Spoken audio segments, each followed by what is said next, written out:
7 prill, do të jesh i pastër. Atëherë Eliseu i dërgoi një lajmëtar për t'i thënë: shko të lahesh 7 herë në Jordan dhe mishi yt do të kthehet si më parë dhe do të jesh i pastër.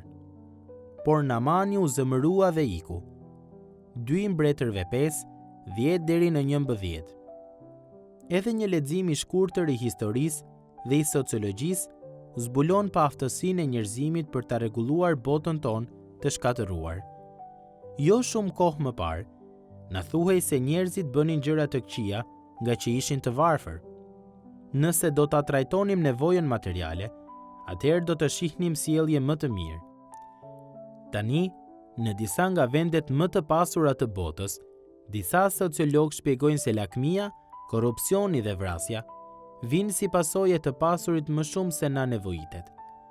Ekspertët dhe udhëheqësit botror qëndrojnë të hutuar përpara këtyre forcave të jashtme, duke kërkuar përgjigje në të gjitha vendet e gabuara.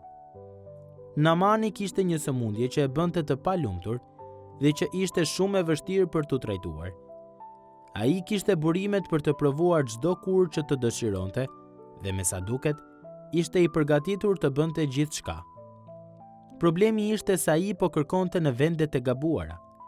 Statusi, pasuria dhe lidhjet e tij mbretërore nuk ja sollon ilaçin që dëshironte. Kur shkoi te mbreti i Izraelit për lehtësim, kërkesa e tij shkaktoi shqetësim.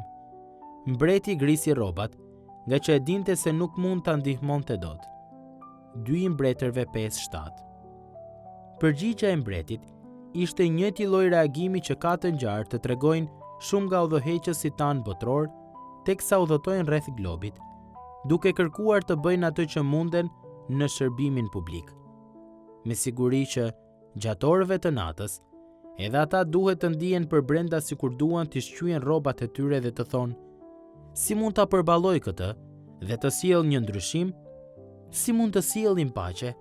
Si mund të sjellim një kur? Mirëpo, atë që mbreti nuk mundi ta bënte dot, profeti i Perëndis mundi. Megjithatë, lebrosit i dukej fyese kura. Naamani po kërkonte diçka madhështore, diçka që do t'i përshtatej pozitës së tij të lartë dhe do t'i jepte atij një ndjesi edhe më të fortë për rëndësinë e tij. Ai mendonte se kura nuk duhej të ishte kaq e thjeshtë, por duhej të ishte më mbreslënëse. Ai e konsideroi kurën e Eliseut si poshtëruese dhe qesharake. Edhe pse lebra e vërtet pothuajse është zhdukur, ne të gjithë ende vazhdojmë të jetojmë me atë sëmundje në shëmtuar dhe vdekje prurse, të quajtur mëkat. Megjithatë, shumë njerëz nuk janë më të gatshëm se Naamani për të dëgjuar për kurën. Mesazhi i Krishtit të kryqëzuar, si kura e vetme dhe mjaftueshme për mëkatin ton, ishte nga njëra anë shkandull për judenjt e nga ana tjetër marrëzi për kombet. 1 Korintasve 1:23. Dhe kështu vazhdon të jetë edhe për shumë njerëz sot.